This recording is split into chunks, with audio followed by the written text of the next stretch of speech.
Buenas tardes. ¿Se me oye bien? Sí. No se oye. Ahora sí. No se me oía nada, no bien. Buenas tardes. En fin, me alegra estar aquí de nuevo, aunque sea para hablar de un tema poco luminoso, desde luego. Según la convocatoria, yo tengo que hablar de Estado Islámico e islamofobia, el retorno de los zombies.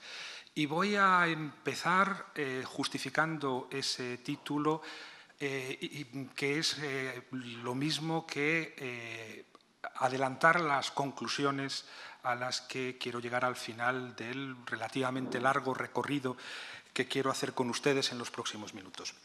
Estado Islámico e islamofobia, ¿por qué unidos? Porque yo creo que son, de alguna manera, imágenes especulares que se alimentan recíprocamente, en virtud de eso que un pedante antropólogo estadounidense, Bateson, llamaba cismogénesis complementaria, de manera que cada uno de ellos justifica su existencia frente al otro.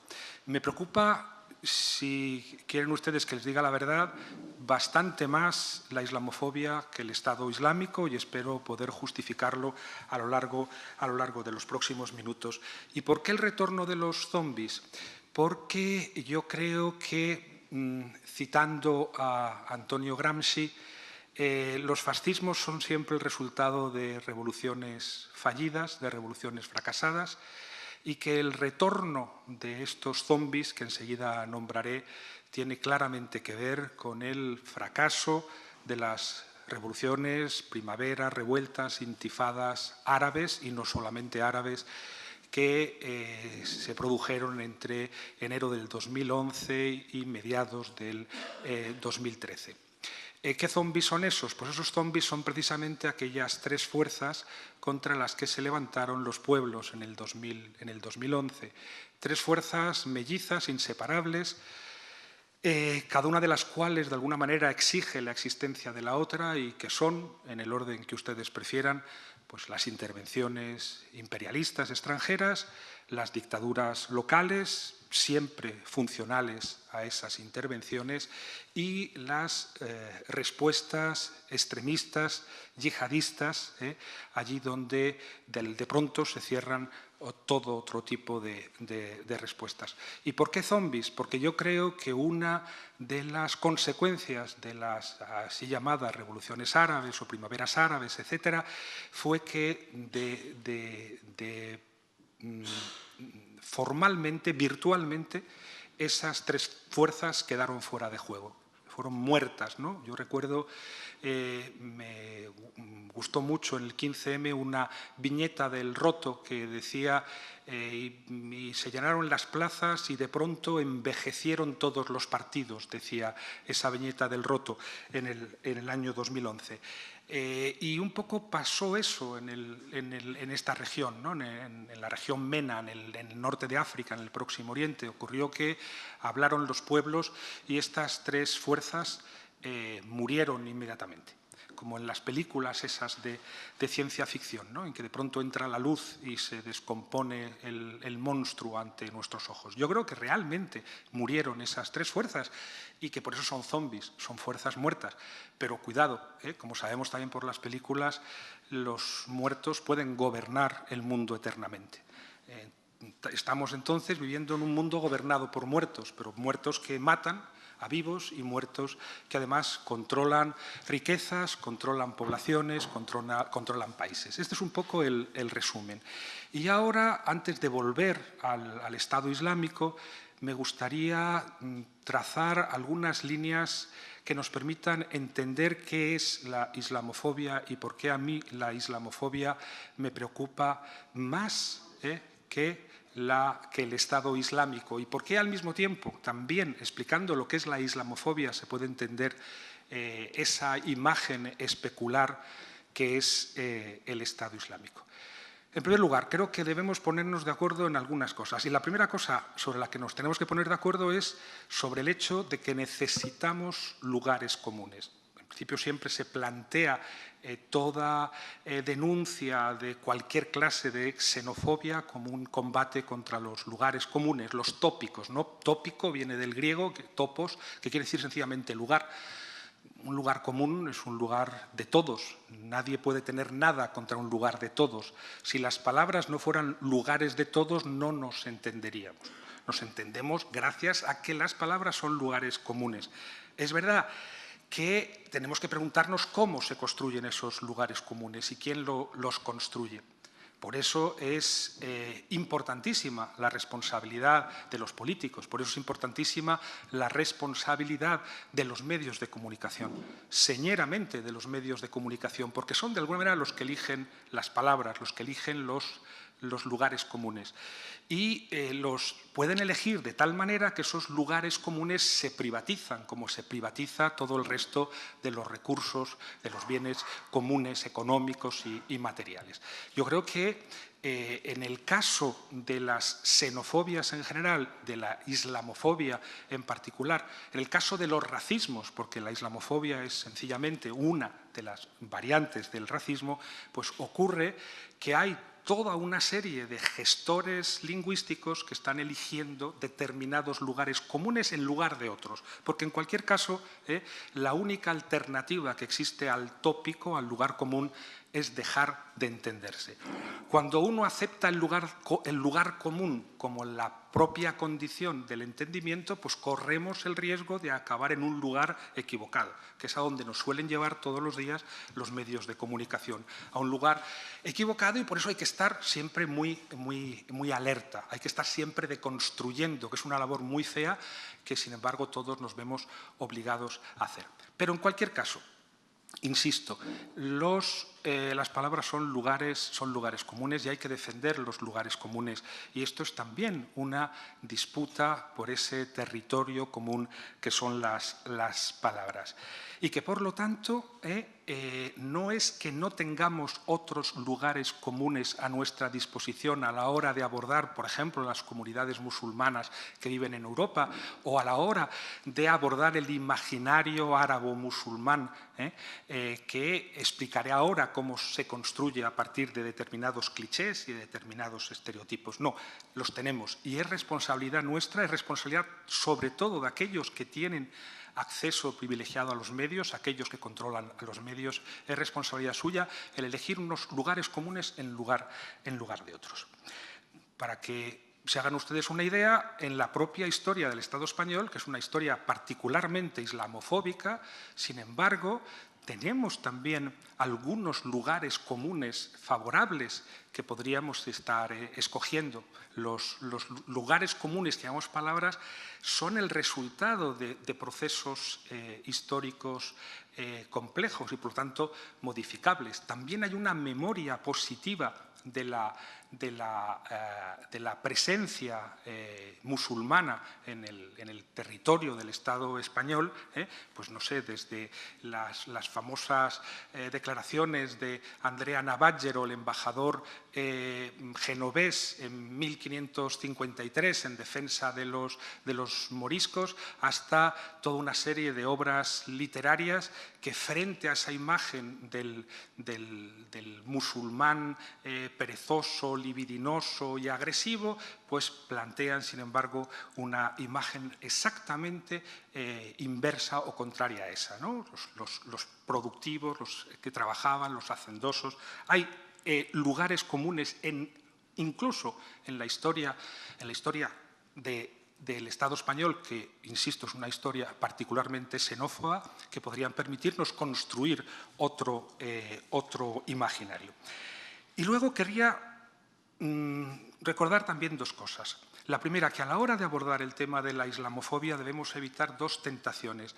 La primera sería la tentación que yo llamaría buenista, que consiste básicamente, que es muy propia también de las izquierdas, que consiste en decir, no, cuidado, no, aquí las creencias no son malas, son los seres humanos individuales los que las utilizan mal, las que las convierten en otras cosas. Bueno, yo como principio eso no lo aceptaría. Yo creo que hay creencias que no podemos de ninguna manera aprobar ni podemos de ninguna de las maneras defender.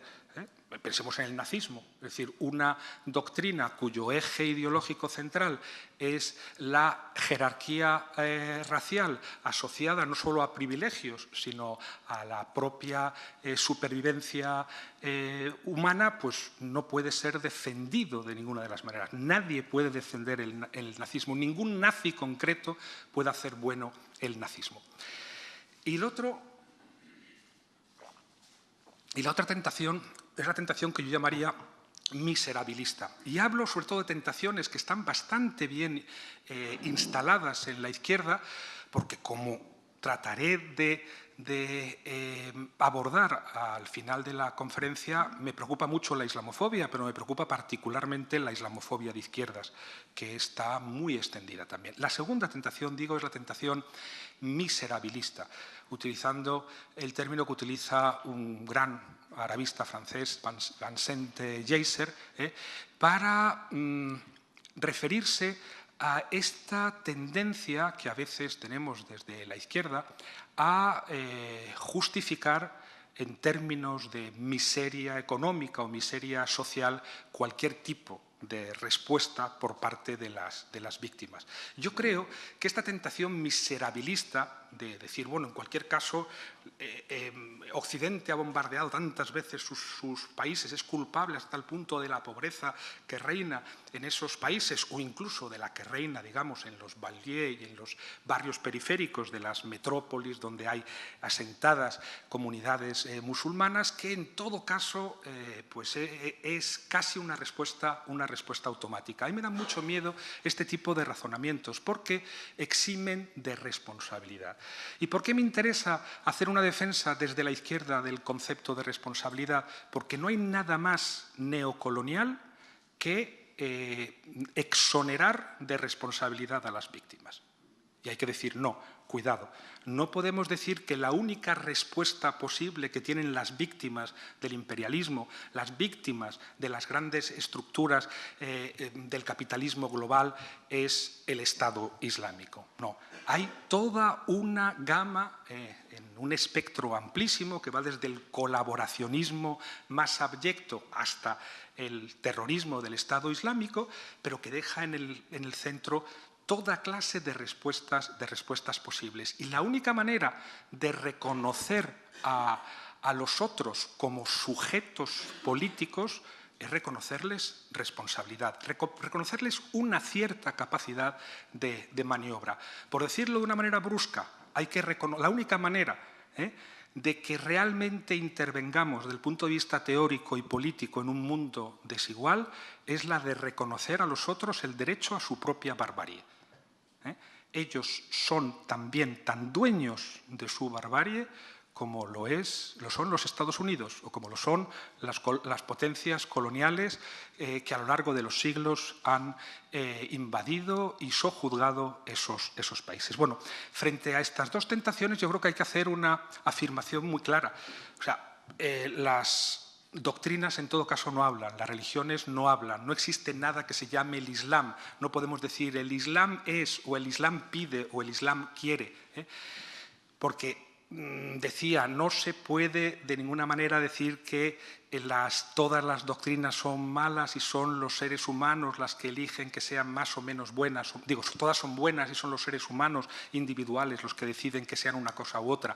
Yo creo que es más bien quizá en todo caso al revés. Quiero decir que las religiones no hablan, hablan solamente los seres humanos y los seres humanos, es obvio, como recordaba en el 18 Brumario Karl Marx, pues hablan en los márgenes de relativa libertad que nos permiten a todos pues unas determinadas relaciones económicas, sociales, culturales. Es decir, todos decidimos qué hacer con el corpus de nuestra cultura a partir de la libertad relativa que nos deja la confluencia de todas esas relaciones sociales, culturales, políticas y económicas. Y por lo tanto es más cierto quizá lo contrario, es que de alguna manera pues porque las religiones no hablan, porque las religiones son corpus mixtos, promiscuos de ideologías, supersticiones, grandes principios, discursos y prácticas, pues por todo eso, de alguna manera, son los seres humanos, desde su limitada libertad, los que las hacen buenas, porque en principio son, yo diría, más bien malas. Pero existe la posibilidad, a partir de esas grietas de libertad desde las que nos movemos todos, de convertir un corpus de doctrinas, prácticas, discursos, etcétera, en algo eventualmente progresista. Vamos a ver, para que se me entienda de manera más clara. Un cristiano, un musulmán, cuando quieren apostar por la dignidad, la justicia social, la democracia, la igualdad económica, tienen solamente dos alternativas. Una, o romper con el marco religioso-cultural en el que han nacido, porque llegan a la conclusión de que es un obstáculo, y la otra es buscar dentro de ese marco posibilidades de alcanzar la dignidad, la justicia, la igualdad económica, incluso en la igualdad de género. Bueno, pues yo creo que en estos momentos, en el mundo musulmán, la mayor parte de las personas que lo habitan, pues que quieren exactamente lo mismo que nosotros, pues consideran que existe la posibilidad de alcanzar la dignidad, la justicia social, la democracia, etcétera, sin romper con su cultura, sin romper con su identidad religiosa. Negar eso es ya islamofobia.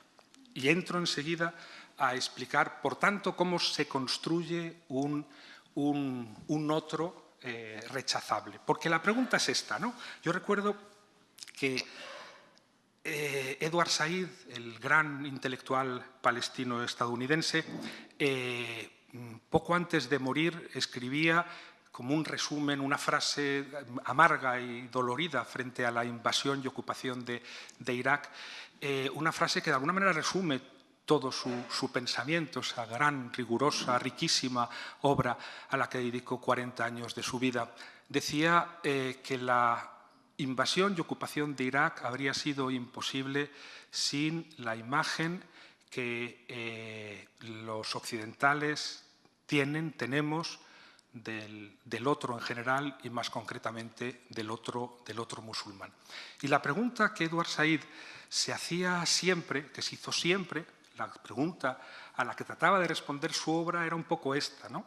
Era cómo hay que conocer al otro para que podamos manejarlo, sojuzgarlo y eventualmente destruirlo. Edward Said consideraba, yo creo con mucho fundamento, que conocer al otro es ya una manera de manejarlo, y que cuando se conoce al otro en el marco de relaciones desiguales, coloniales, pues el conocimiento del otro implica también la eventualidad de una destrucción del otro.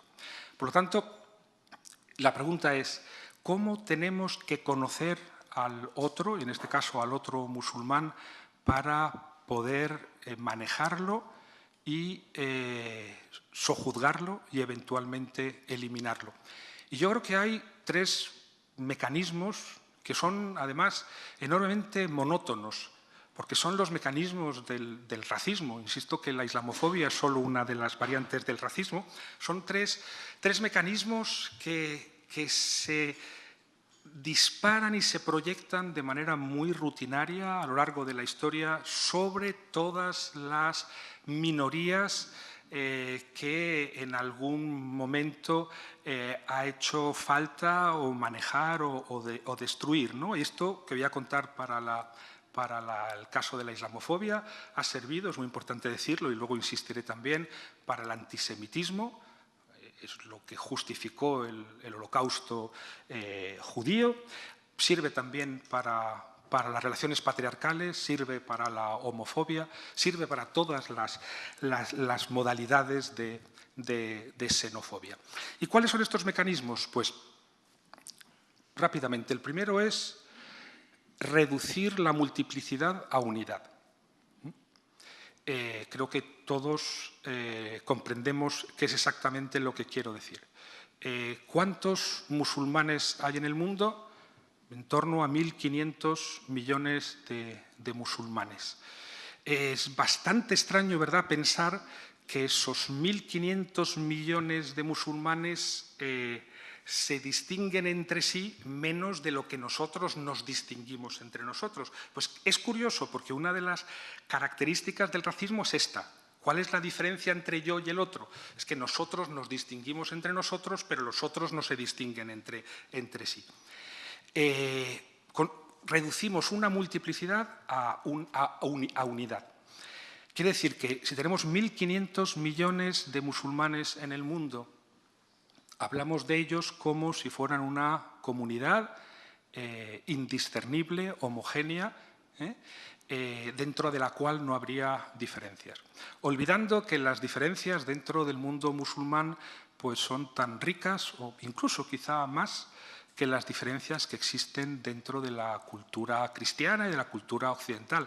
Pensemos solamente para trazar algunas diferencias, ¿no? La diferencia entre sunnismo y chiismo. Dentro del sunnismo tenemos 4 escuelas coránicas.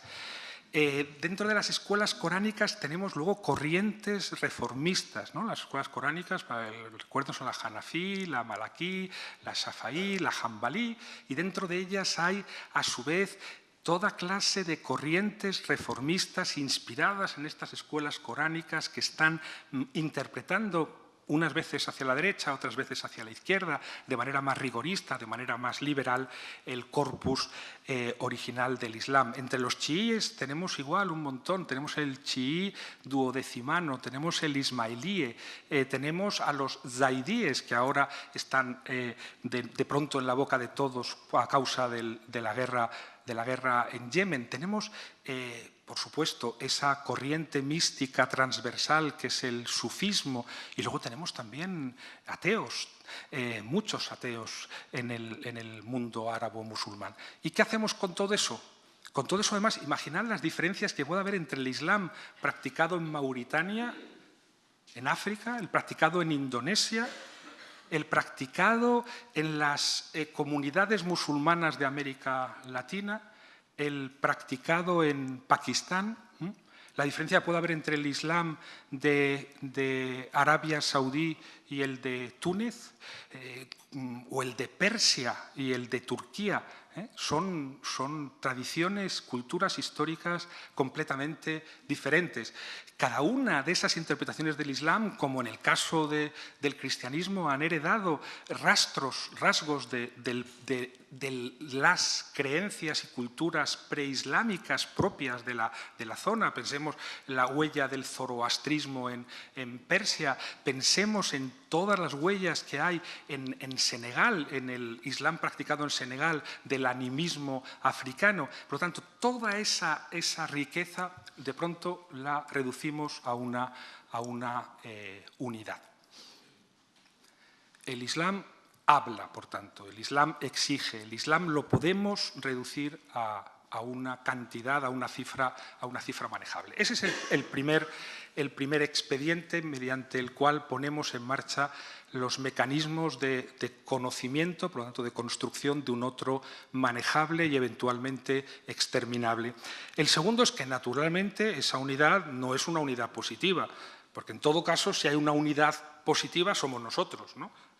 Es Occidente, ese Occidente fraudulento, engañoso, que ya sabemos no es una referencia geográfica, porque es un Occidente que incluye de pronto a Japón, que podía incluir a Sudáfrica. Es claramente, como bien explicaba en los años 60 Marshall Hodgson, el gran sociólogo malogrado, pues todo mapa es una construcción ideológica, y desde luego la división Occidente-Oriente es de las más ideológicas que hay. Occidente, ya digo, incluye a Japón. Pero, en todo caso, si hay alguna unidad positiva, somos nosotros. Los otros no, los otros forman una unidad negativa y el caso de los musulmanes es más que evidente, es una unidad negativísima. Hasta tal punto que yo siempre recuerdo esta anécdota. Hace unos años, después del 11S, en un instituto de Oviedo hicieron una serie de pruebas a profesores de instituto, en general gente joven, progresista e intelectualmente bien armada, y les pedían que, por favor, al lado de una serie de términos, en 5 segundos, escribiesen lo que inmediatamente les venía a la cabeza al leer ese término. Bueno, pues la sorpresa fue que en 5 segundos profesores de instituto, progresistas, liberales, de izquierdas, muchos de ellos, en 5 segundos, el 80% de esos profesores, en 5 segundos, escribieron al lado de Islam, escribieron violencia, o escribieron terrorismo, o escribieron fanatismo.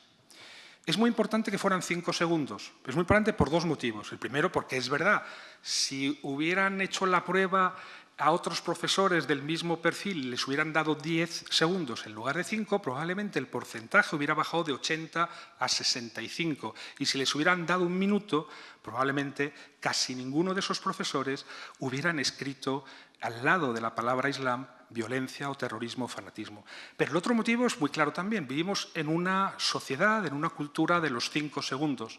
Las noticias las leemos en 5 segundos, las difundimos en 5 segundos y nuestro universo mental, incluidas las respuestas ideológicas y las respuestas políticas a los problemas que nos plantea el mundo, siempre las emitimos en 5 segundos. Nuestros políticos reaccionan en 5 segundos y los lectores de periódico también reaccionan en 5 segundos. Por lo tanto, es ya muy delatador que en una cultura de los 5 segundos, en 5 segundos, digamos, los sectores más ilustrados, los más liberales, los más progresistas, identifiquen automáticamente Islam y violencia, Islam y terrorismo, Islam y fanatismo. Yo siempre recuerdo, con esto de la unidad negativa, y porque me produce una cierta hilaridad, pero inmediatamente ustedes comprenderán que es una hilaridad muy amarga, siempre recuerdo un titular de la portada de La Razón del 13 de febrero del año 2003, en vísperas de la invasión de Irak, en medio de esas poderosas manifestaciones que se produjeron en todo el mundo, también en el Estado español, ustedes lo recordarán, para intentar evitar esa atrocidad que, de alguna manera, es la cuna en la que nace el Estado Islámico. Bueno, pues en la portada de la Razón del 13 de febrero, ¿qué veíamos? Pues veíamos, todos ustedes conocen las portadas de La Razón, ¿no? No había más que eso. ¿Y qué había? Había un mapa mundi. Había un mapa mundi. Ustedes saben que hay 2 escalas habitualmente, la escala Mercator y la escala Peters. La escala Mercator, que es la que más habitualmente usamos, la usamos más habitualmente porque parece que tiene algunas ventajas para la navegación, pero la utilizamos también porque reproduce de manera engañosa las proporciones entre los continentes. Con arreglo a la escala Mercator, que es la que estudiamos en los colegios habitualmente, pues Europa y África, por ejemplo, tienen más o menos el mismo tamaño. Si uno de pronto recurre a la escala Peters, que no es enteramente fiel, pero es mucho más fiel, pues resulta que África es 5 veces más grande que Europa. Y entonces nos encontramos con que La Razón, por primera vez en su historia, recurre a la escala Peters, no a la Mercator. Entonces, en un gran mapa mundi, en la portada, nos encontramos a una Europa pequeñita, paliducha, rodeada de una tenaza como de cangrejo gigantesca en rojo que representa a todos los países musulmanes del mundo. Entonces se ve esta ola roja que está cerrándose sobre la pequeña, débil, frágil y desprotegida Europa. Y el titular decía: 1.500 millones, no, temor ante la reacción de 1.500 millones de islamistas. Esa era la portada de La Razón el 13 de febrero del 2003. Fíjense ustedes lo bien pensada que está, y que no solamente por la utilización de la escala Peter, sino también por el uso de la palabra islamista. Tenía que haber dicho musulmanes. No hay 1.500 millones de islamistas. Como ustedes saben, están por una parte los musulmanes. Los islamistas son necesariamente musulmanes, pero no todos los musulmanes son islamistas. Los islamistas son aquellos que tienen un proyecto político inspirado en el Islam. Y dentro del islamismo también hay una enorme riqueza, desde los hermanos musulmanes, que son suníes, hasta Hezbollah, que son chiíes, y que tienen un proyecto político más o menos coherente y sensato. Y por otro lado tenemos los islamismos yihadistas, desde la yihad islámica hasta Al-Qaeda o el Estado Islámico. Bueno, pues esa es la portada de La Razón del día 13 de febrero del año 2003. Una unidad, por lo tanto, negativa. Dos rasgos. ¿Y el tercero cuál es? Para construir a un otro manejable y eventualmente exterminable tiene que ser, por supuesto, una unidad negativa y además inasimilable.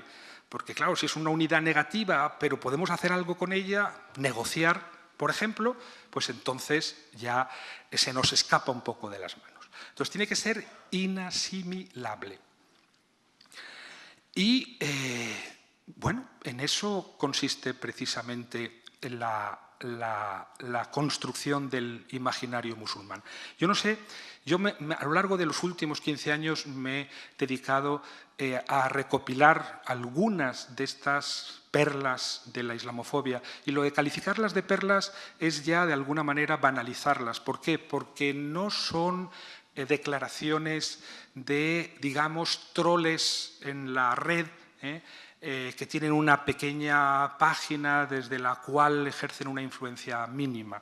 No, los delirios empiezan a ser peligrosos cuando se convierten en realidad. Y lo que convierte un delirio en una realidad es la intervención de una institución. Cuando de pronto Hitler, sin complejos, empieza a decir en voz alta, pero desde la tribuna del Reichstag alemán, lo que a lo mejor pensaban muchos alemanes, pero felizmente no se atrevían a decir, es cuando de pronto el identificar a un judío con un insecto se convierte en algo hasta tal punto peligroso que esa identificación desde las instituciones pues lleva finalmente a la eliminación de 6 millones de judíos.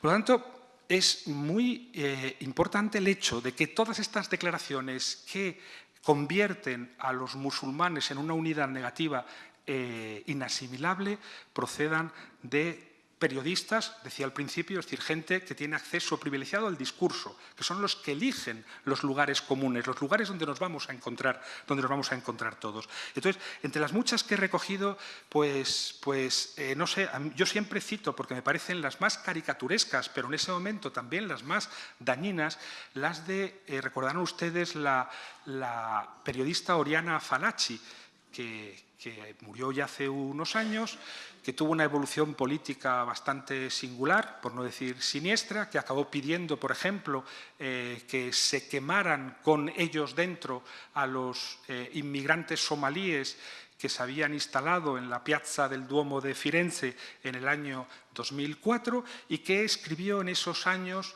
un libro, inmediatamente después del 11 de septiembre, escribió un libro que difundieron en todas las lenguas, casi todos los países de Occidente, que, por ejemplo, El Mundo calificaba de polémico. O sea, ya ven ustedes que, por ejemplo, en el Estado español, que luego manda a sus máximos representantes a París para defender la libertad de expresión amenazada por los islamistas en la redacción del Charlie Hebdo, pues aquí, por ejemplo, se puede pedir la intervención de un fiscal porque un concejal en Madrid hizo hace unos años un chiste en un contexto muy concreto, sobre judíos o sobre víctimas del terrorismo. Y, sin embargo, es curioso que El Mundo, hablando de Oriana Fallaci, pero esto ocurre todos los días, propusiera esos delirios de Oriana Fallaci como un libro polémico. Realmente ya sabemos que cuando la derecha, la xenofobia o el racismo quiere poner en circulación algo que yo no voy a decir que debería ser delito, porque estoy a favor de que se expresen incluso los mentirosos y los criminales, pero que debería ser en cualquier caso rechazado unánimemente por todos, pues de pronto esos son declaraciones polémicas. Veamos las declaraciones polémicas de Oriana Fallaci, que son muy interesantes porque resumen perfectamente lo que es la conjunción de estos tres mecanismos: unidad, negación, negatividad y inasimilación. O sea, el hecho de que no podemos asimilarlos de ninguna de las maneras. A ver, aquí están, sí, decía... A ver, pues se me ha escapado una hoja. Lo puedo buscar en el libro, pero a lo mejor me cuesta más. Lo tenía precisamente para no buscarlo en el libro, pues... A ver, porque he encontrado la mitad.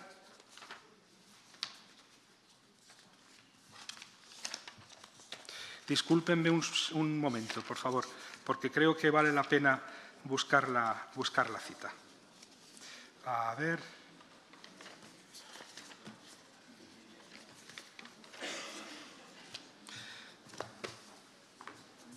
Aquí está, lo tenía aquí.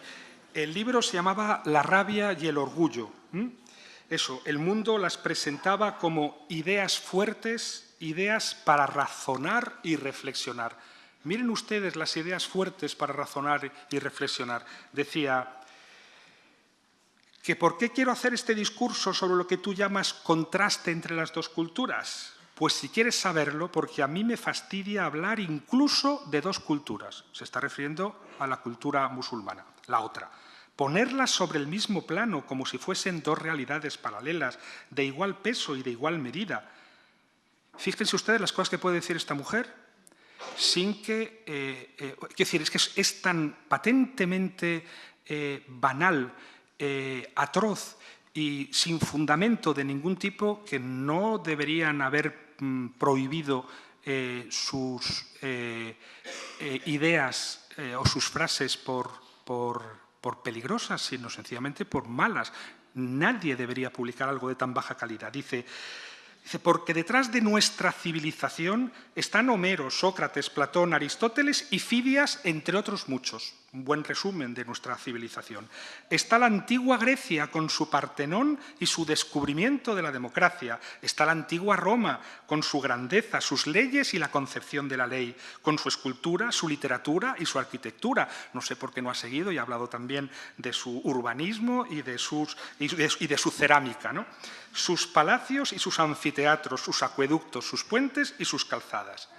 Está un revolucionario, aquel Cristo muerto en la cruz que nos enseñó, y hay que tener paciencia si no lo hemos aprendido, el concepto del amor y de la justicia. Está incluso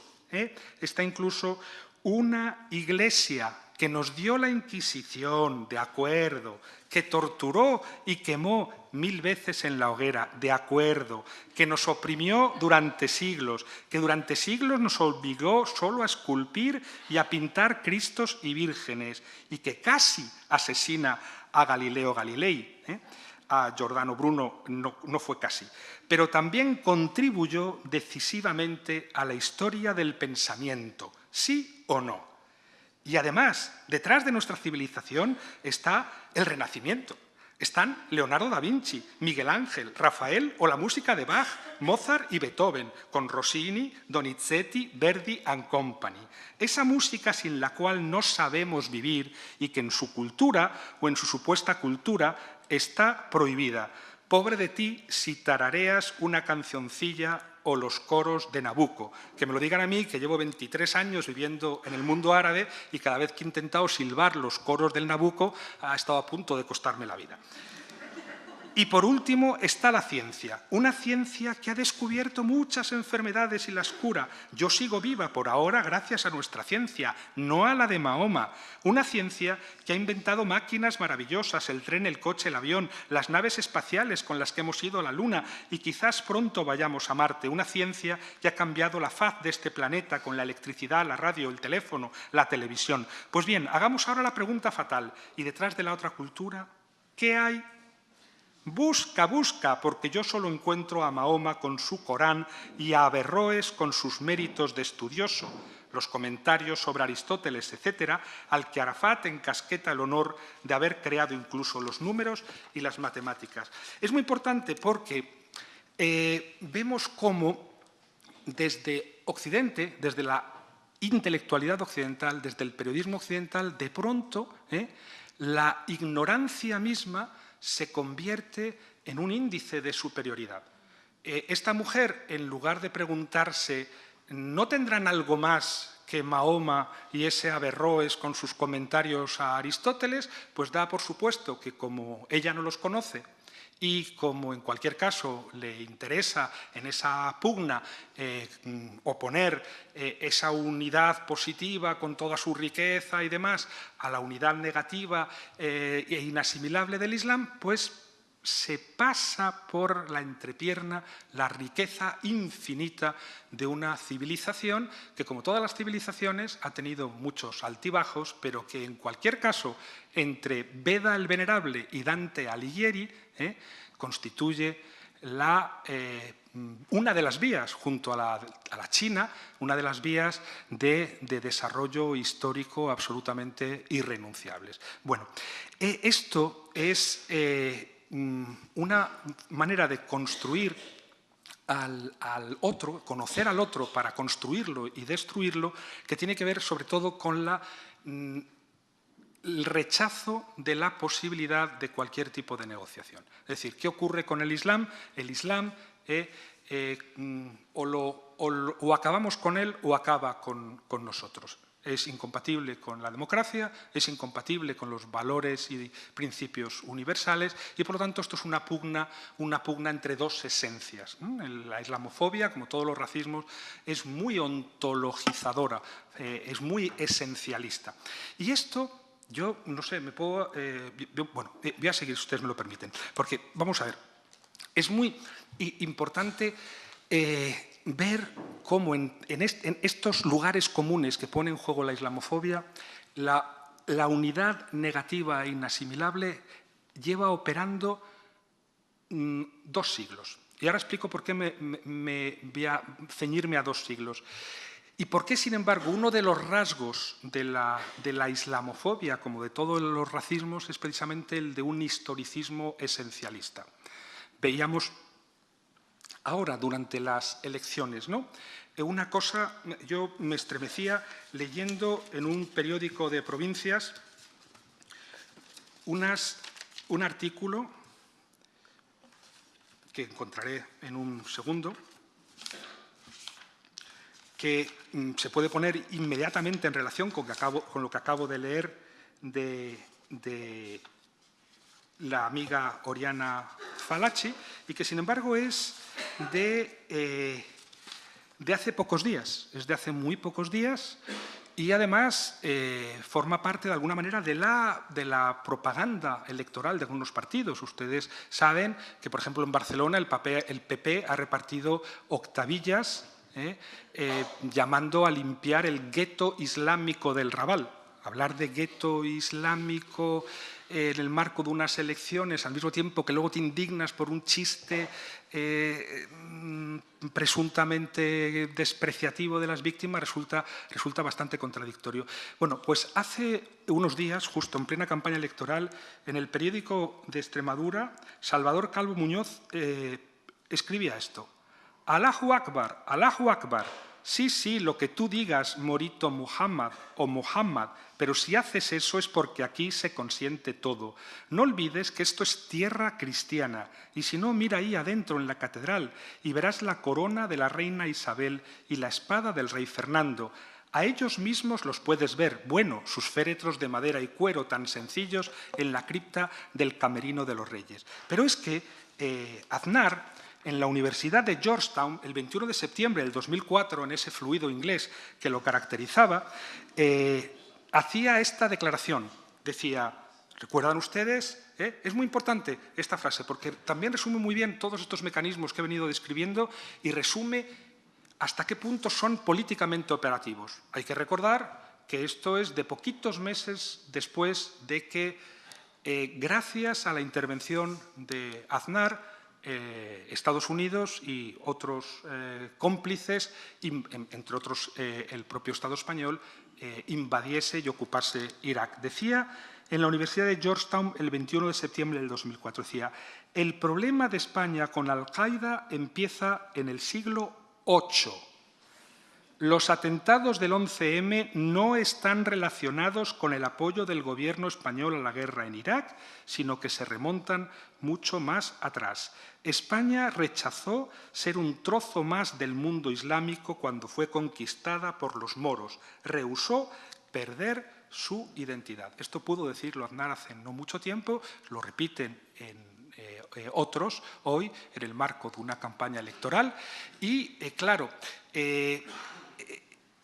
es importante señalar que aquí no hay ninguna diferencia entre estas declaraciones de Aznar y las declaraciones de Abu Bakr el-Baghdadi del Estado Islámico, que considera, por ejemplo, que Al-Ándalus es tierra islámica y que lo que hay es una guerra eterna entre cristianos y musulmanes, suníes, y que en el marco de esa guerra ancestral, pues de alguna manera todos los medios están permitidos. Esto es un ejemplo de cómo el esencialismo, el historicismo esencialista en el espejo, el de un lado y otro, se reclaman y se reproducen recíprocamente.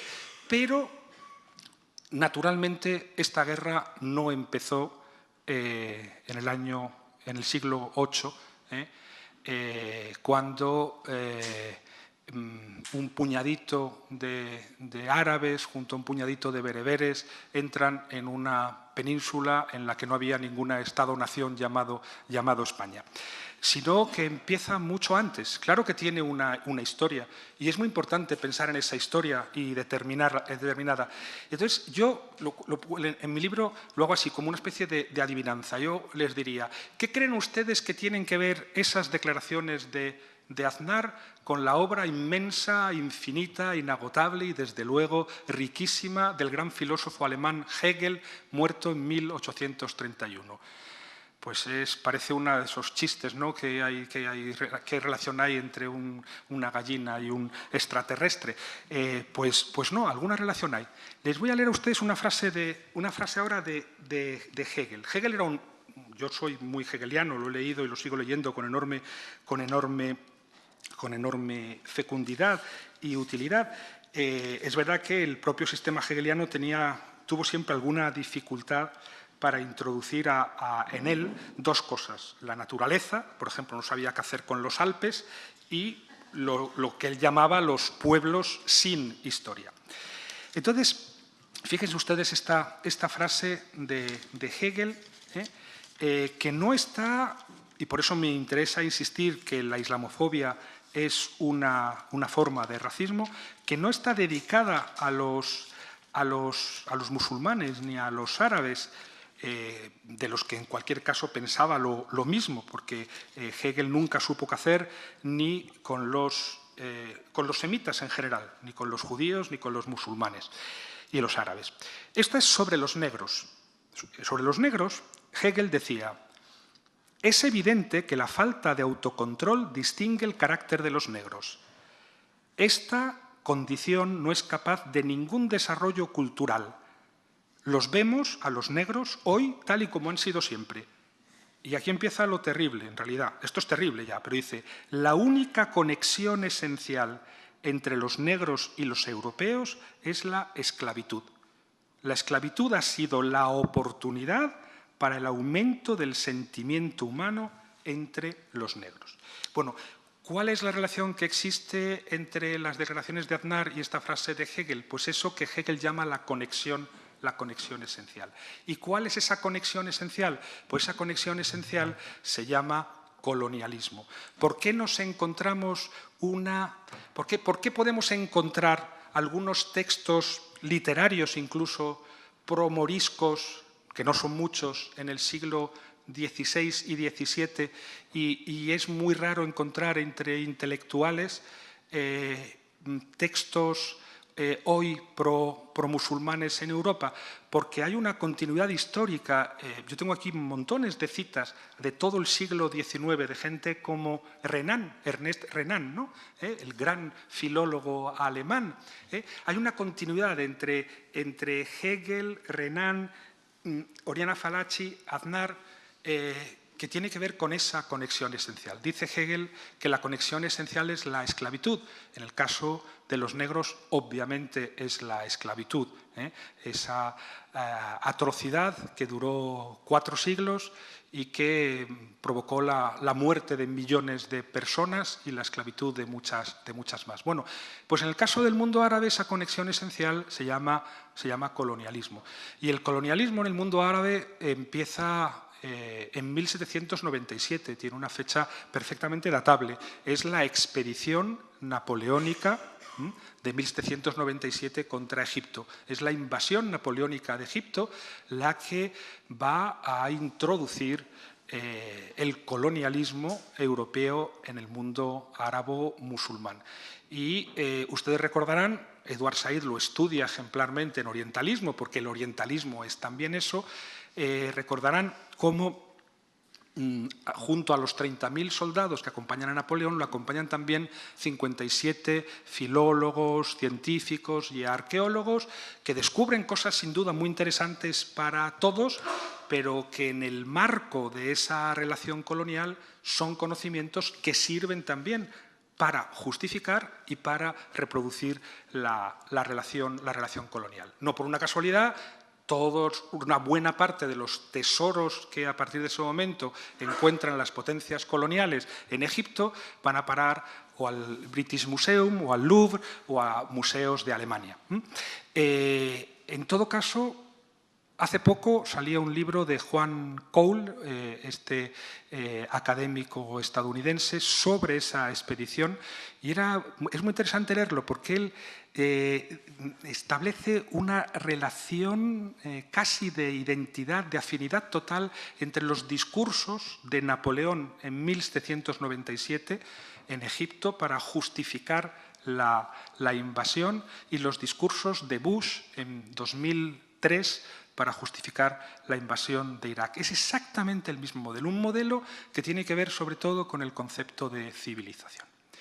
Y esto es muy interesante. Yo no sé, me voy prolongando, pero creo que es interesante brevemente recordar cómo la novedad que se introduce en la empresa colonial después de la Revolución Francesa, digamos, después del fracaso de la Revolución Francesa, porque Napoleón es el fracaso de la Revolución Francesa, tiene que ver con la sustitución de la teología por la civilización.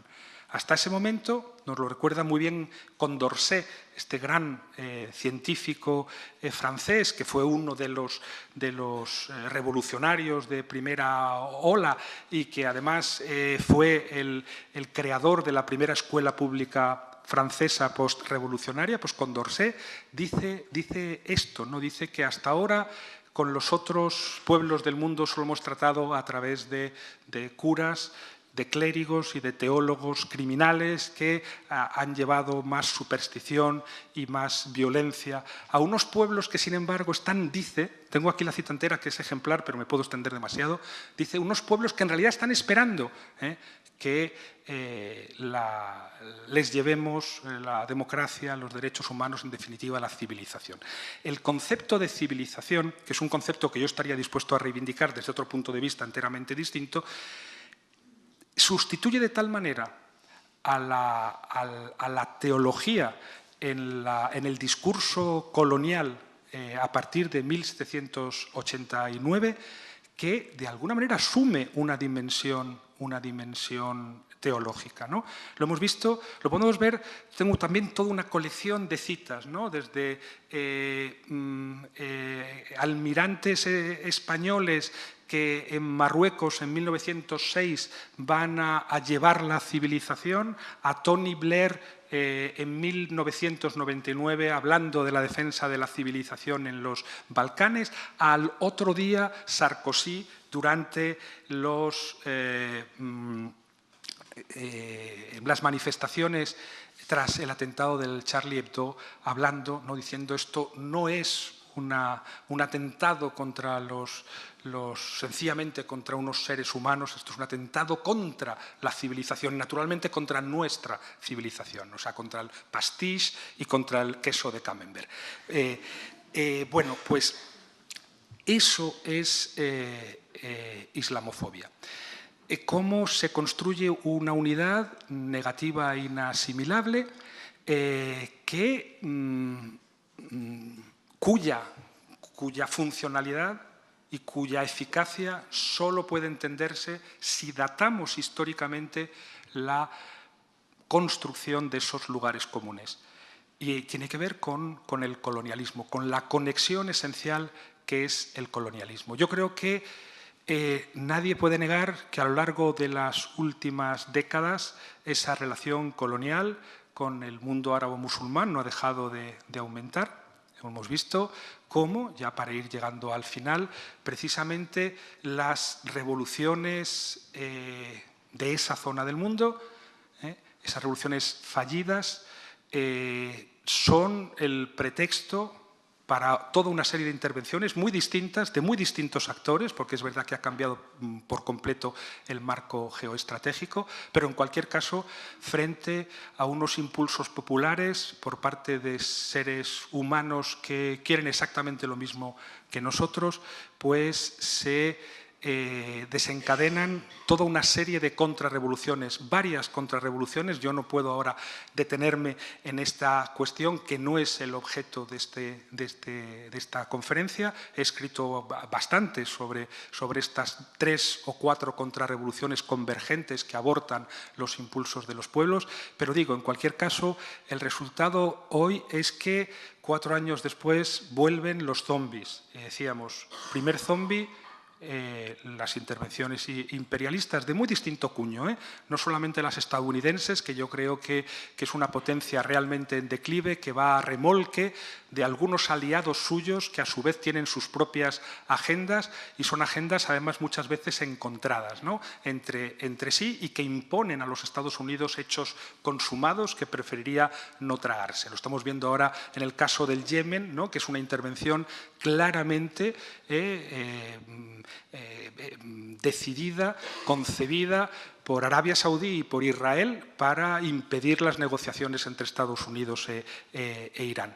Y concebida de tal manera que alimenta una guerra sectaria, la apariencia de una guerra intrarreligiosa. Pero bueno, no este es el tema.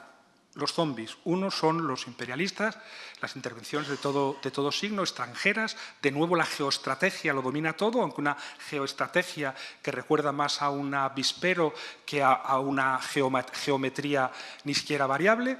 Y las dictaduras, vemos algunas que permanecen, todas las que no se tocaron, desde la Argelia de Buteflika y la monarquía marroquí a las teocracias del Golfo, pero también por Bashar el-Assad, que sigue ahí aferrado a un pedazo del territorio con el concurso de fuerzas también extranjeras, o desde luego al general Sisi, que después de un golpe de Estado que los Estados Unidos, que estaba negociando con los islamistas de los hermanos musulmanes, se tuvo que tragar, le gustase o no, un general Sisi que ya ha matado en solamente 2 años a más gente que Mubarak en todos sus años de gobierno. Y luego digo, entonces, el Estado Islámico, que surge hace un año y que es muchas cosas al mismo tiempo, porque desde luego es un comodín de distintos actores en la zona, es un comodín que ha servido a Bashar el-Assad, que sirve a Turquía contra los kurdos, que ha servido a Arabia Saudí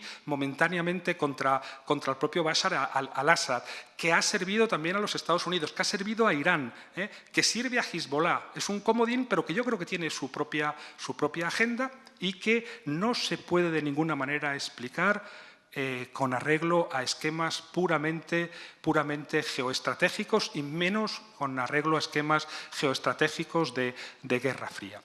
Y para los que hemos vivido desde cerca estos procesos, un poco sobre el terreno, pues yo creo que es muy evidente la relación que existe entre el fracaso de estas revoluciones y la emergencia del Estado Islámico. A partir de la frase con la que comenzaba la intervención, esa frase de Gramsci, que los fascismos son siempre el resultado de revoluciones fallidas. O sea, yo podría incluso identificar a algunos amigos que participaron en las dos ocupaciones de la Casbah, gente muy joven, que pedía a gritos dignidad, justicia social, una asamblea constituyente y que han acabado en Irak o en Siria o Dios sabe dónde, atraídos por este mundo del yihadismo. Que hay que entender, en cualquier caso, no es una fuerza mayoritaria, pero que es una fuerza que resulta muy atractiva allí donde han vuelto los otros dos zombies y que es particularmente atractiva sobre todo en Europa. Yo creo que hay datos que no podemos ignorar. El dato de que el 25% de los voluntarios internacionales que acuden a Siria son conversos, y más del 50% son occidentales, musulmanes, pero occidentales, que son formados no en las mezquitas, sino en las cárceles, en distintas cárceles del mundo. Y que, además, recuerdo que hace poco escribió un artículo Ramzi Baroud, el profesor palestino, muy interesante, insistiendo en esta idea, ¿no? ¿Se da usted cuenta de que el Estado Islámico es un fenómeno del Islam periférico, del Islam occidental? Y decía, fíjense ustedes, los que entiendan árabe, en los vídeos y en las grabaciones del Estado Islámico, los portavoces del Estado Islámico se manejan mal en árabe y hablan un árabe un poco acartonado, muy clásico y con acento inglés, con acento anglosajón. Bueno, yo creo que eso es muy digno de tener en cuenta. Y junto a eso, tener en cuenta que como es el resultado del fracaso de unas revoluciones en las que participaron poblaciones muy jóvenes que estaban no solo económica y socialmente humilladas, sino también vitalmente humilladas, no creo que se pueda hablar de una radicalización del Islam. Yo estoy mucho más de acuerdo con algunos autores franceses como Olivier Roy o como Raphael Loegir o como el propio Vincent Geisser, que hablan más bien de una islamización de la radicalidad. Yo creo que aquí el elemento fundamental es más la radicalidad que el Islam. Y la prueba es el enorme atractivo que tiene para gran parte de la población, para lo que llama... se me ha olvidado el nombre, por Dios.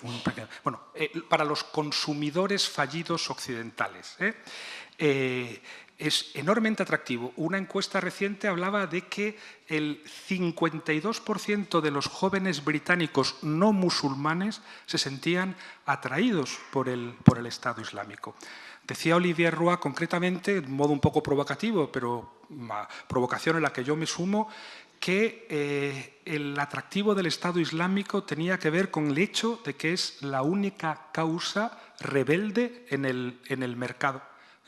Después del fracaso de esas revoluciones, es la única causa rebelde en el mercado. Y esta vertiente nihilista, que a nosotros nos espanta, en realidad forma parte del aparato de reclutamiento y de propaganda del Estado Islámico, hasta el punto de que los degüellos, las imágenes de degüello que están perfectamente escenografiadas, o las últimas que venían de las jaulas sumergidas, etcétera, ¿no?, que están perfectamente bien montadas, con una idea muy clara de lo que buscan, no son imágenes improvisadas, pues en algunos lugares de Siria se reproducen en pantallas gigantes en las carreteras, no solo para inducir el terror, sino porque saben perfectamente que esas imágenes atraen a muchos seguidores en todo el mundo.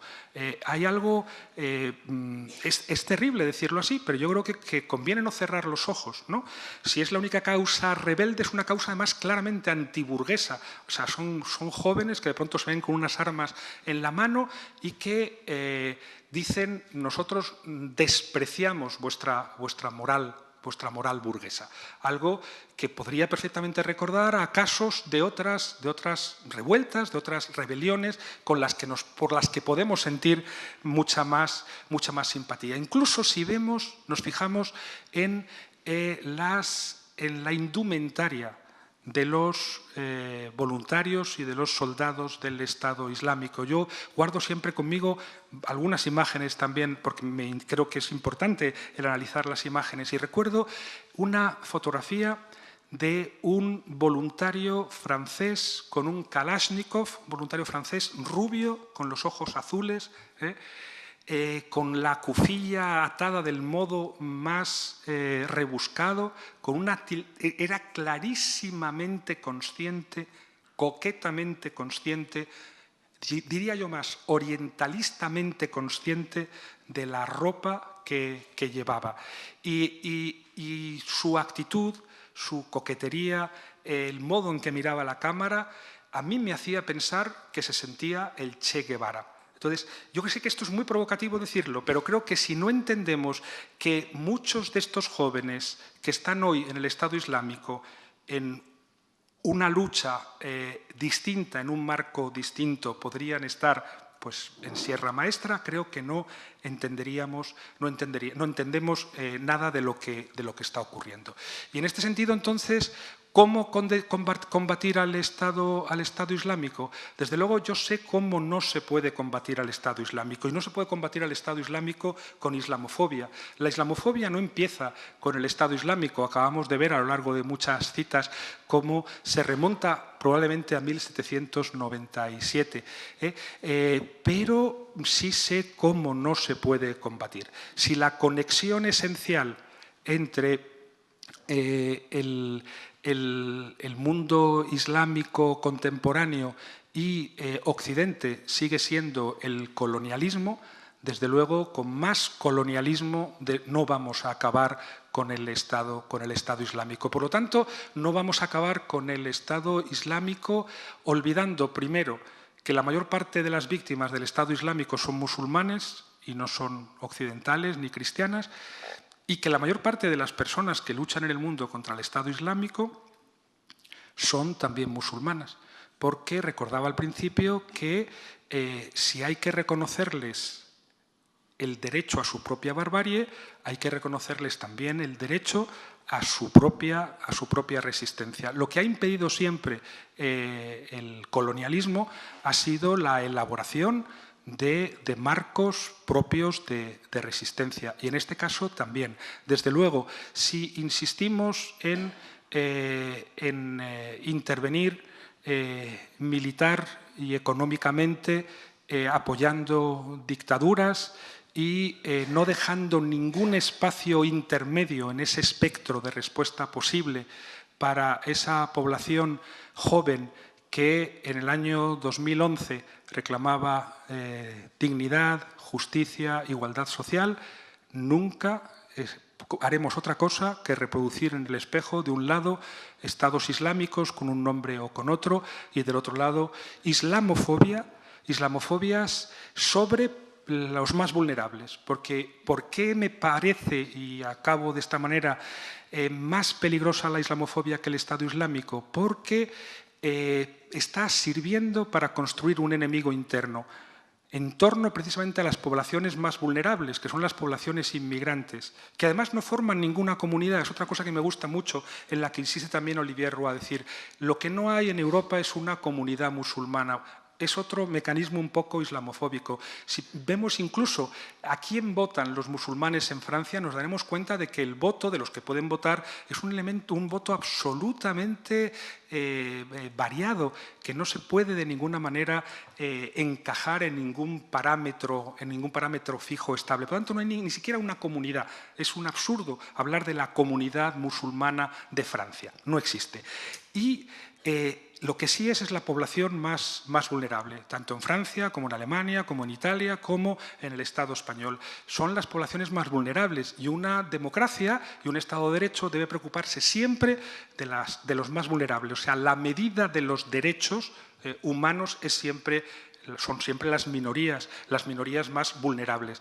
Y en ese sentido es muy peligroso un discurso que además se institucionaliza crecientemente, que en lugar de considerar que las minorías vulnerables son la medida de todo derecho, de todo Estado de Derecho, son, por el contrario, una amenaza para la democracia y para el Estado de Derecho. Porque a partir de ese momento se comienza a construir un enemigo interno en las claves que acabo de relatar durante la última hora, que históricamente han servido, por ejemplo, para justificar la eliminación de 6 millones de judíos. Yo siempre lo recuerdo en mi libro, de un modo un poco provocativo, pero creo que no hay el menor ánimo con provocativo. Es un paralelismo estricto, exacto. ¿Por qué si yo cambio en una frase de la reina Margarita de Dinamarca el término musulmán por judío, todo el mundo se estremece, y si luego la leo, la misma frase, restableciendo el término musulmán, todo el mundo, incluso dentro de la izquierda, se siente aliviado, como si decir las mismas cosas acerca de los judíos y acerca de los musulmanes tuviese efectos diferentes? Hay que recordar que si se pudo matar en Europa a 6 millones de judíos fue porque a lo largo de décadas, a lo largo de siglos, se podía, con absoluta mansedumbre y absoluta naturalidad, aplicar estos mecanismos que aquí he descrito sobre las minorías judías europeas. Si hoy nos espanta el Holocausto es precisamente porque se produjo, y se produjo porque la mayor parte de los europeos cerraron los ojos. Y no solamente cerraron los ojos, sino que muchos de ellos se sumaron a todos estos lugares comunes que convertían a los judíos en una unidad negativa inasimilable. Y precisamente lo que deberíamos comprender es que hoy los judíos no están amenazados y, en cambio, los musulmanes, sobre todo en nuestras metrópolis europeas, sí lo están. Y que empezar a jugar con el lenguaje y empezar a utilizar la islamofobia para desplazar la atención sobre enemigos imaginarios y al mismo tiempo establecer leyes liberticidas como las que estamos viviendo en el Estado español es un mal negocio que históricamente ha llevado a la guerra y al exterminio. Gracias.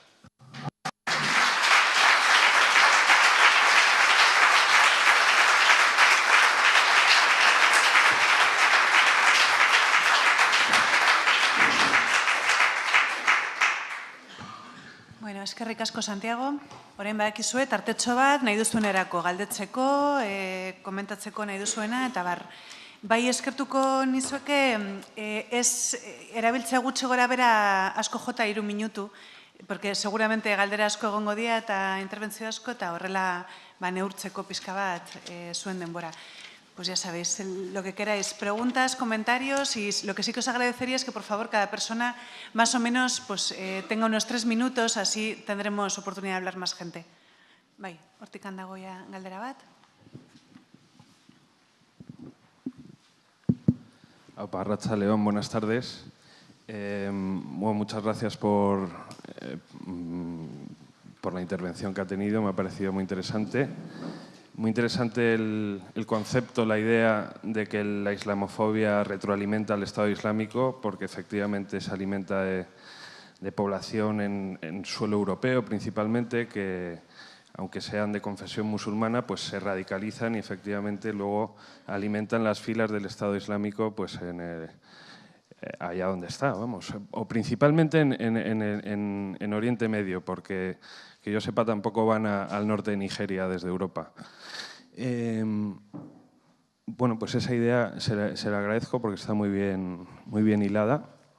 Y luego preguntarle acerca de un asunto que a mí me parece que se pasa ya al buenismo ese que usted ha mencionado en un principio de su intervención con respecto al caso concreto de una asociación que en Córdoba pide la reutilización del espacio de la mezquita, entre otras cosas, para que ahí se vuelva a ejercer el culto de la religión musulmana. Entonces yo quería preguntarle a usted qué efecto cree que esto tendría en el mundo islamista en concreto, en el mundo del Estado Islámico. ¿Cree que si eso sería meter más madera al fuego y realmente esos jóvenes que a lo mejor en Europa están pensando en irse a luchar con el Estado Islámico, pues verían una señal, ¿no? Porque es icónico, es simbólico para ellos dentro de su reivindicación del Andalus, pues en concreto la mezquita de Córdoba? Muchas gracias.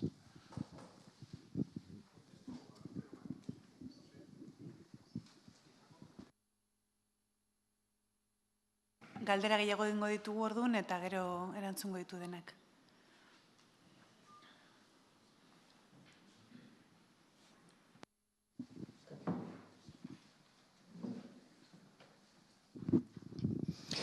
Arratsaldeon. Mi pregunta va relacionada a la imagen que nos has dejado.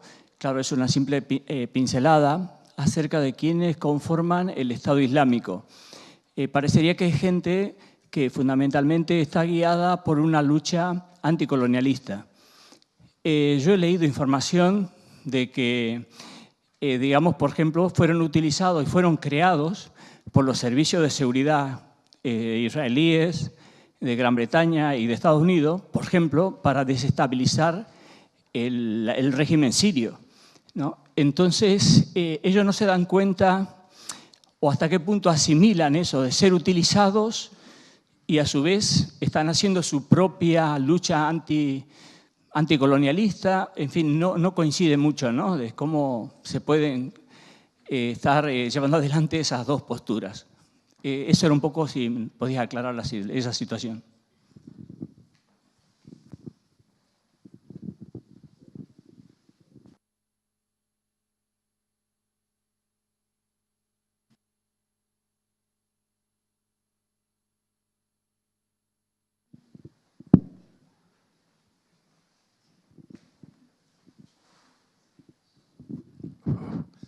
Oye, siguiendo con un poco al hilo de esta última pregunta, me ha parecido entenderte cuando has comentado una primera caracterización del Estado Islámico como que el Estado Islámico estaba sirviendo a un montón de gente. Y creo que has citado, pues no sé si a Hezbollah, a Arabia Saudita. O sea, me gustaría que profundizaras un poco esa idea porque se me ha quedado un poco desvaída, no la acabo de entender.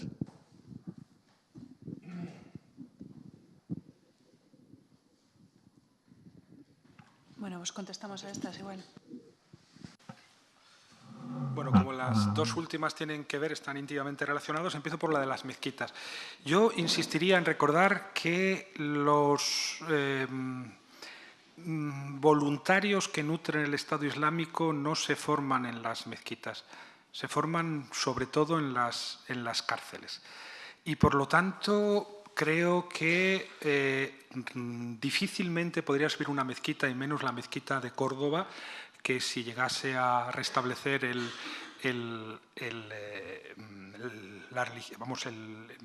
la práctica de la religión musulmana en su interior, estaría claramente controlado por quienes controlan todas las mezquitas en España. Creo que no sería un problema. Lo más interesante de eso, lo más interesante no es saber si podría eventualmente servir la mezquita de Córdoba para nutrir el Estado Islámico. Lo interesante es ver que en efecto nos encontramos ya en una situación en la que se producen esas polémicas. Y esa polémica tiene que ver sobre todo con con cómo se vive por parte de las comunidades, aunque he dicho que no se puede hablar exactamente de comunidad, hablaremos en plural, de las comunidades musulmanas inmigrantes, algunas de las cuales pues ya no son inmigrantes, están formadas por españoles de nacionalidad o franceses en Francia, aunque, como sabemos, parte del juego islamofóbico consiste en negar su asimilación, refiriéndose a ellos como franceses de tercera generación o como de origen argelino o lo que sea. El asunto es la cuestión del laicismo, y esta es una cuestión que se me ha olvidado tratar a lo largo de mi intervención y que aprovecho para tratarla ahora. Aquí la cuestión, y esto tiene que ver con la islamofobia de izquierdas, tiene que ver con cómo entendemos el laicismo. Yo creo que es necesario aclarar que el laicismo no es una cuestión social, es una cuestión estrictamente jurídica. Un Estado laico, solo un Estado es laico, no hay individuos laicos. Son los Estados los que son laicos. Y los Estados laicos son cuando garantizan dos cosas al mismo tiempo. Garantizan, por un lado, la libertad de culto, de cualquier culto, a cualquier individuo que forma parte de ese Estado, a cualquier ciudadano, y cuando garantiza al mismo tiempo que ninguna comunidad, y esto debería incluir también a los lobbies económicos, ninguna comunidad se va a apoderar de la gestión de ese Estado. Eso quiere decir, por ejemplo, que en realidad yo diría, ahora ya como en fin, una conclusión un poco digresiva, que no hay ningún Estado verdaderamente laico en el mundo, porque casi todos están gestionados desde fuera por algún lobby económico, y por lo tanto ya no son estrictamente laicos. Pero lo que es evidente es que, por ejemplo, el Estado turco es un Estado laico, aunque esté gobernado por islamistas. Ahora mismo el Estado tunecino es un Estado laico, aunque de la alianza de gobierno actual formen parte los islamistas. Lo inquietante es cuando de pronto se utiliza el laicismo, ese laicismo republicano del que se enorgullece tanto Francia, para criminalizar precisamente a los más vulnerables y a los más débiles, y para criminalizarlos de manera claramente racista. Hemos visto últimamente cómo de pronto el alcalde de Béziers, que por cierto es el exdirector de Periodistas Sin Fronteras, hacía un registro, algo que prohíbe estrictamente la ley, un registro de musulmanes en las escuelas de Béziers, y esto además guiándose por el criterio del nombre. Hoy hemos visto cómo una niña era expulsada del colegio porque llevaba una falda demasiado larga, porque hay también ya una talla republicana. Yo no sé si hay alguna diferencia entre una talla republicana ortodoxa o una talla islámica. Lo que tiene que garantizar el laicismo es que cualquiera puede llevar una falda de la talla que le dé la gana. Y es terrible que haya veces que recordar esto a la izquierda, que tiene la tendencia a convertir el laicismo en una cuestión social y en una cuestión jurídica. Por tanto, ¿qué tiene que hacer un Estado laico allí donde hay una reivindicación religiosa? Pues, hombre, desde luego habrá que valorar muy bien qué se hace en ese caso concreto, pero creo evidentemente que los musulmanes, dejando a un lado el caso de la mezquita de Córdoba, que es patrimonio ya artístico y demás, pues creo que la reivindicación de un musulmán que quiere tener una mezquita es tan legítima como la de un protestante o la de un católico, y el Estado tendrá que garantizar a los musulmanes los lugares de culto. Sabemos que existe la tendencia en algunos países de Europa a hacer exactamente lo contrario, a derribar, y además en nombre de la democracia, mezquitas. Yo estoy completamente en contra de concebir el laicismo como una religión fanática que criminalizaría precisamente a los más vulnerables. Por lo tanto, a mí eso es el verdadero debate para mí es eso, el laicismo. ¿Qué es el laicismo y cómo realmente establecemos un laicismo republicano coherente? Y eso, insisto, tiene que ver con proteger a las minorías, a los más vulnerables, en todos los sentidos, también para garantizar su libertad de culto. Y luego, respecto a las dos segundas preguntas, que están muy relacionadas. A ver, yo creo que nadie sabe exactamente con certeza cómo se ha financiado o cómo nace el Estado Islámico. Sí tenemos algunas certezas de cómo distintos actores en la zona lo utilizan.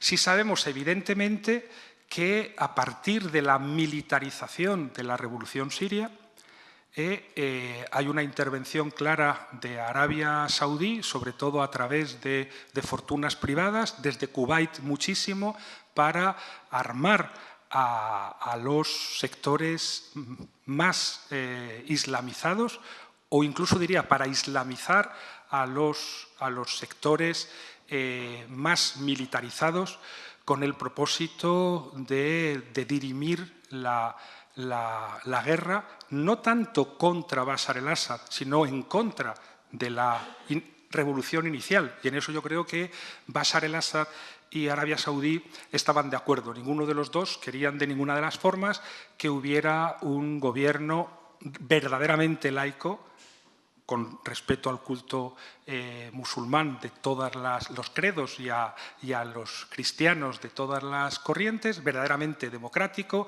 y con una relativa justicia social. Entonces, yo creo que... a ver, es una cuestión de sentido común, porque luego podemos discutir sobre quién ha financiado a quién o cómo se utiliza, por qué Bashar el-Assad pone en libertad precisamente no a los comunistas que tienen la cárcel, sino a los islamistas más radicales que tienen la cárcel cuando empieza la revolución. Podemos preguntarnos por qué en Irak hay muchos suníes que consideran que Al-Qaeda primero y el Estado Islámico después son agentes del gobierno iraní. Nos podemos preguntar qué papel ha jugado tímido Estados Unidos. Unas veces parecía que iba a armar e incluso a bombardear Siria y luego no lo hacía. Y desde luego Israel. Respecto de Israel, pues yo creo que ahora mismo hay una clara alianza entre Arabia Saudí y Israel, que tiene que ver básicamente con las negociaciones entre Estados Unidos e Irán. ¿E Israel a qué ha jugado desde el principio? Yo, de manera provocativa, siempre digo que solamente hay dos proyectos verdaderamente irracionales en el Próximo Oriente. Y son verdaderamente irracionales precisamente porque con ellos, de alguna manera, no se puede negociar. Y no se puede negociar porque no son proyectos pragmáticos, son proyectos claramente ideológicos. Uno de ellos es el Estado Islámico, que además se autofinancia cada vez de manera más sólida, ¿no?, a través de la venta de petróleo a todos. Vende petróleos a todos. A través de la venta de petróleo, a través de la venta de patrimonio artístico, a través del secuestro, a través de la venta de drogas, a través de también la recaudación de impuestos. Por lo tanto, se autofinancia y es un proyecto ideológico, no tiene por qué negociar con nadie. Y por eso es realmente amenazador. Y el otro proyecto claramente ideológico, que tampoco negocia con nadie, es Israel. Israel no negocia con nadie. Ahora está molesto con la posición de Estados Unidos, muy molesto. Ha habido informes incluso del Pentágono recordando que los intereses de Estados Unidos y los intereses de Israel no son sinónimos. Y a Obama le han molestado algunos gestos de Israel y le ha pedido cosas a Israel que Israel no ha concedido, porque no tiene por qué conceder nada a nadie. Y por lo tanto, Israel desde el principio ha sido un electrón libre en la zona que ha defendido exclusivamente sus intereses. Y sus intereses pasan en cada momento por privilegiar a un actor concreto en la zona. Esta es mi opinión. Yo creo que, obviamente, Bashar el-Assad era su enemigo, pero como han repetido distintos portavoces del Estado sionista de Israel, es el mejor enemigo posible en la zona, que en algún momento, y ahora lo vemos claramente con al-Nusra, que es como la versión del Estado Islámico normalizada incluso por los medios occidentales, pues le interesa alimentar al islamismo a sabiendas, en cualquier caso, como decía el otro día, el ministro de Cooperación israelí decía, nosotros tenemos que tener mucho cuidado porque ahora nos puede incluso interesar que el Estado Islámico se asiente en Siria y debilite a Bashar el-Assad. Pero sabemos que tarde o temprano el Estado Islámico, si realmente vence, se volverá contra nosotros. Y lo tenemos que tener en cuenta. Por lo tanto, Israel sigue jugando a su juego. ¿Cuál es? El de ganar tiempo, el de hechos consumados, el de privilegiar hoy a un actor y mañana al otro, el de pactar con todos y con ninguno, generando siempre sufrimiento, sobre todo en los palestinos, pero en todos los pueblos de la región, para sobrevivir como un Estado insostenible que es en la zona. Pero yo diría que como punto de partida a la hora de abordar la complejidad geoestratégica de la zona, debemos aceptar dos cosas. Una, que naturalmente todos, y para empezar la CIA y Estados Unidos, están conspirando, pero el otro, que no todo se puede explicar a través de conspiraciones. Como decía al principio, que tienen derecho a su barbarie, que han elegido eso, y que hay que entender por qué han elegido eso sin duda, y que al mismo tiempo hay una gran diferencia. Yo creo que esto es el sentido común. Yo siempre pongo este ejemplo. Cuando nace Hamás en Palestina, empiezan a correrse voces que todavía tengo que desmentirlo muchas veces en sectores de la izquierda, de que Hamás es una creación del Estado de Israel.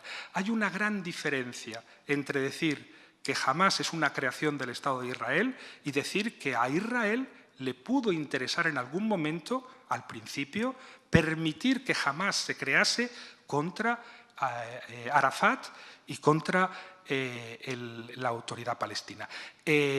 Hoy, obviamente, creo que nadie tiene ninguna duda de que Hamás es enemigo de Israel, ¿verdad? Bueno, pues yo creo que cuando analizamos la complejidad geoestratégica debemos acordarnos siempre de ese ejemplo, que una cosa es que alguno de estos actores en algún momento pueda tener interés en que nazca algo o en que se alimente o crezca algo, y otra cosa es que sea una creación suya. Y por lo tanto, yo pediría un poco de sentido común y de cuidado.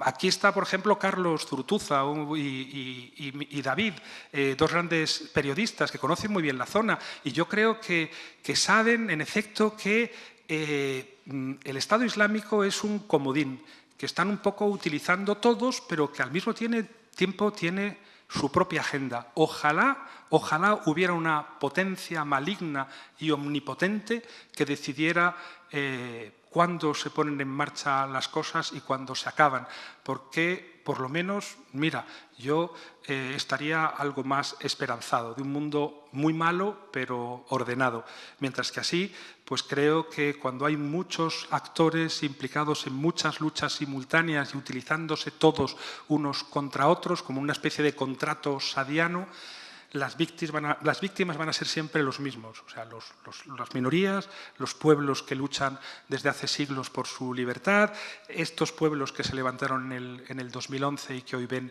cómo sus esperanzas han quedado rotas. Por lo tanto, uno de los efectos de ese fracaso de las revoluciones es que la geoestrategia se ha vuelto a apoderar de todo, pero que ahora esa geoestrategia es mucho más compleja que durante la Guerra Fría. Norbaitek esan nahi aldu gehiago? Bai.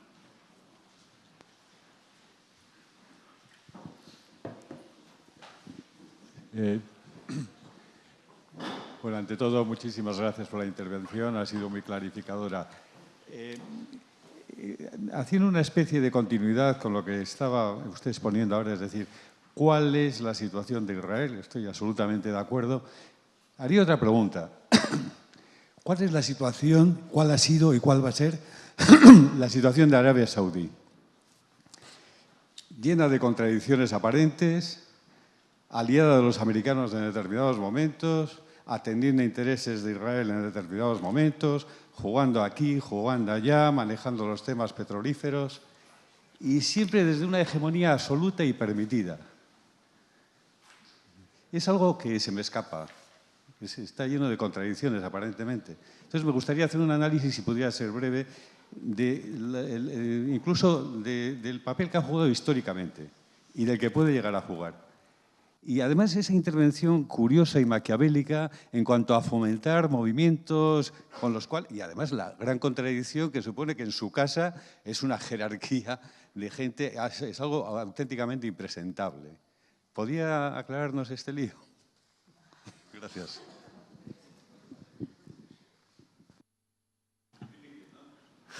Es difícil hacerlo brevemente, pero lo intentaré. ¿Alguien más quiere hacer un comentario? Hola, buenas tardes.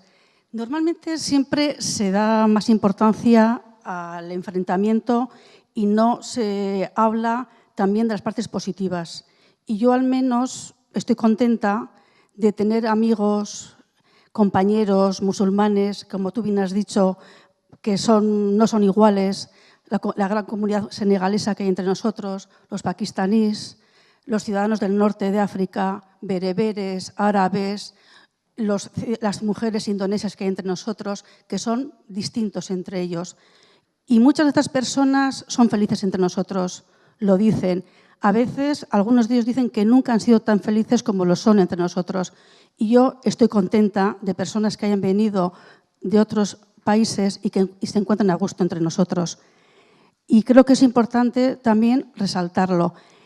No sé si has podido seguir en las últimas elecciones municipales que hubo un alcalde de una ciudad vasca que se pudo presentar no como islamófobo, sino más bien como xenófobo, porque los inmigrantes no son todos tampoco iguales. Hay cristianos, hay laicos, hay gente que no tiene religión. Entonces, ese alcalde se presentó como un poco xenófobo, pero parte del 30% de los ciudadanos de esa ciudad le votaron, pero el 70% no le votó. Al principio, muchos de mis amigos estaban desilusionados que los vitorianos no les querían, pero ahora creo que se han dado cuenta que el 70% de esa población no votó ni islamofobia, no votó xenofobia. Y creo que es importante resaltar que nos apreciamos entre nosotros, que las personas que hemos tenido la suerte de vivir entre nosotros, creo que es bueno.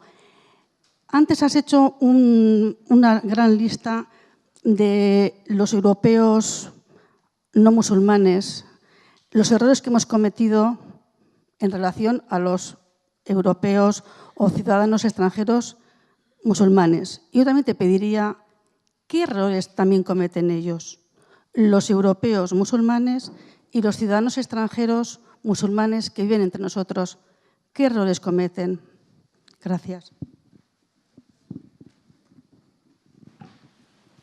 Bueno, ondoro itzen bazaizue azkeneko interbentzioa.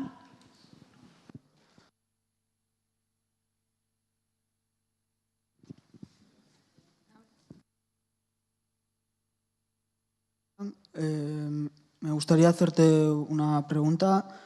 Bueno, la pregunta es ¿cuáles son los intereses de los supuestos aliados de, por ejemplo, de Al-Assad, como China o Rusia? Porque, por ejemplo, China es verdad que tiene el problema de los uigures o en la provincia de Xinjiang, pero al mismo tiempo en 2014 fue el país que más petróleo le compró al Estado Islámico. Y quería que me aclarases el doble juego que también estos dos países usan, ya que muchas veces solo nos centramos en el doble juego de los países occidentales, pero nos olvidamos de estos.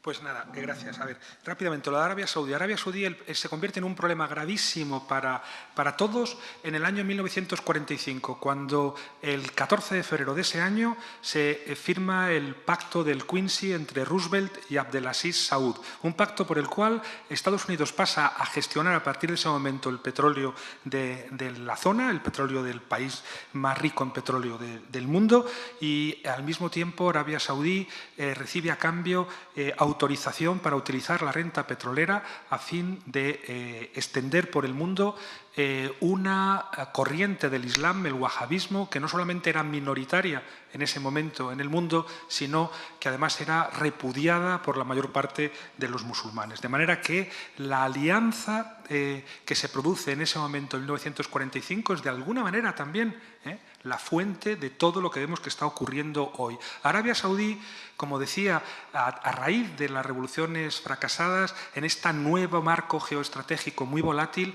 de pronto se ha emancipado relativamente de los Estados Unidos. De alguna manera ese acuerdo ha quedado relativamente suspendido. Lo hemos visto, por ejemplo, en Egipto. El golpe de Sisi de julio del 2013 no fue un golpe de Estado estadounidense, fue un golpe de Estado saudí, emiratí e israelí.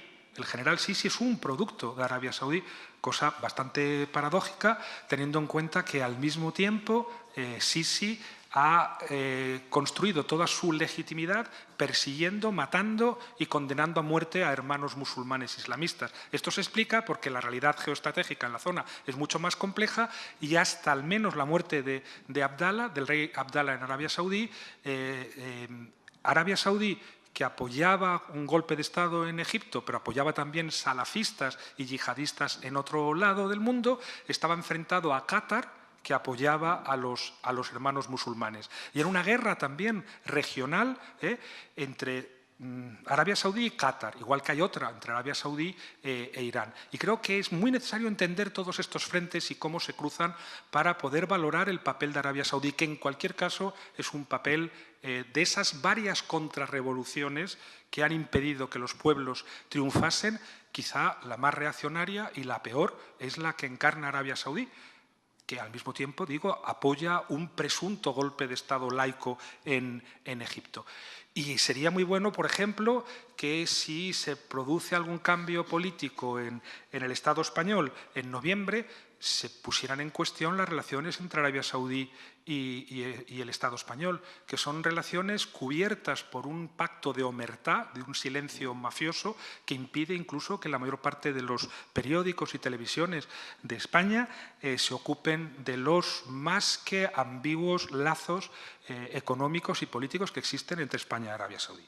Respecto de qué errores cometen, bueno, yo estoy completamente de acuerdo con lo que usted ha dicho, he seguido el caso, sí, de Vitoria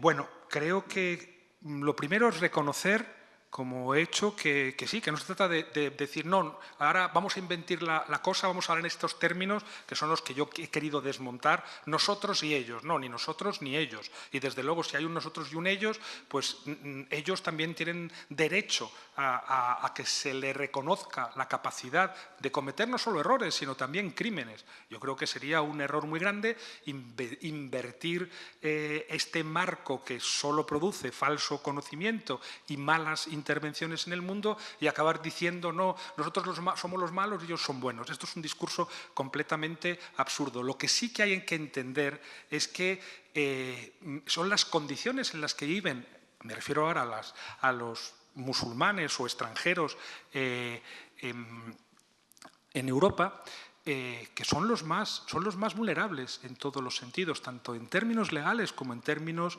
económicos y sociales.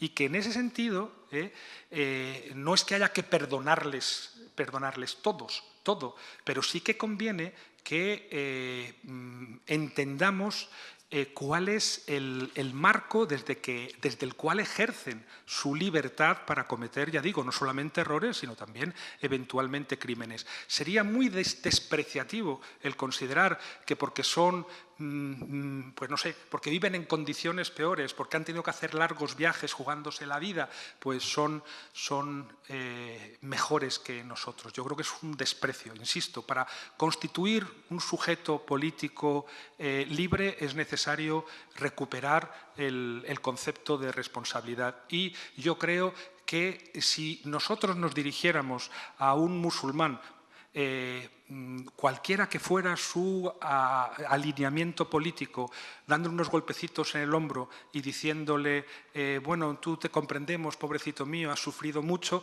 pues te daría un golpe en la mano, se sacudiría tu abrazo paternalista y te diría, perdona, pero yo soy responsable de mis actos, he venido aquí porque quiero y lo que hago aquí, pues también lo hago porque me da la gana. Por eso lo que conviene, y tiene relación con lo que usted ha dicho antes, es que sobre todo los sectores de izquierdas europeos trabajen en común con los sectores inmigrantes. Y ahí dentro pues habrá de todo, obviamente, pero sí es necesario construir un sujeto político común en el que todos nos reconozcamos nuestras recíprocas responsabilidades al mismo tiempo que nos constituimos como sujeto político libre y responsable. Y luego, lo de los intereses de Rusia y China, yo me alegro mucho de que haya sacado este tema, porque es verdad, yo creo que el papel que han jugado China menos. China es siempre un actor más discreto, que se ha beneficiado, tiene mucha necesidad de petróleo, del petróleo iraní, que no duda en comprarle también petróleo al Estado Islámico, pero que no ha intervenido directamente en Siria. Rusia, en cambio, sí, y ha intervenido por muchas razones, algunas que son directamente, digamos, geoeconómicas, que tienen que ver con el puerto, el único puerto que tiene el Mediterráneo que está en Siria, que tiene que ver con oleoductos, pero que tiene que ver, yo creo, sobre todo con el papel que Putin quiere dar a Rusia en el nuevo desorden mundial. Y que Putin ha jugado, pues como todas las potencias imperialistas. Yo siempre recuerdo que no todo lo explican los intereses económicos. Por ejemplo, la guerra del Vietnam no la explicaba los intereses económicos. Estados Unidos no tenía intereses económicos directamente en Vietnam. Eso lo cuenta muy bien el historiador Joseph Fontana, ¿no? Ahí lo que era imposible no intervenir en el marco de la Guerra Fría. El imperialismo tiene que ver con todo lo que explica muy bien Lenin, con todo el capitalismo, la intervención territorial, pero tiene que ver también con eso que decía Pericles en el año 421 a.C., en plena guerra del Peloponeso, cuando le recuerda a los atenienses en una asamblea que están muy desanimados porque ha habido una peste y quieren dejar de combatir, y les decía estas palabras, algo así, la frase es mucho mejor, pero decía, mirad, no queráis haceros ahora los buenecitos, porque cuando uno tiene un imperio que defender, tiene que estar en todas partes y ocupar todos los huecos, quiera o no, porque si no ocupo yo el hueco, lo va a ocupar Esparta. Y por lo tanto, aquí hay dos cosas. O si queréis ser buenecitos, entonces nos va a devorar Esparta, y si queréis que no nos devore Esparta, entonces no juguemos a ser buenos. Y eso lo decía el gran defensor de la democracia, que era un gran imperialista, por cierto. Y, por lo tanto, yo creo que no hay que olvidar que Rusia en Siria ha jugado un poco ese papel, pero no hay que olvidar también que yo creo que los últimos acontecimientos y la debilidad sobre el terreno creciente de Bashar el-Assad están llevando a Rusia a reconsiderar también su papel en Siria, y tal y como están las cosas, pues yo supongo que una vez domina la geoestrategia habrá que buscar alguna forma de negociación entre actores imperialistas ignominiosos, todos ellos, pero sin cuyo acuerdo pues las poblaciones directamente afectadas por las guerras van a seguir muriendo y saliendo del país.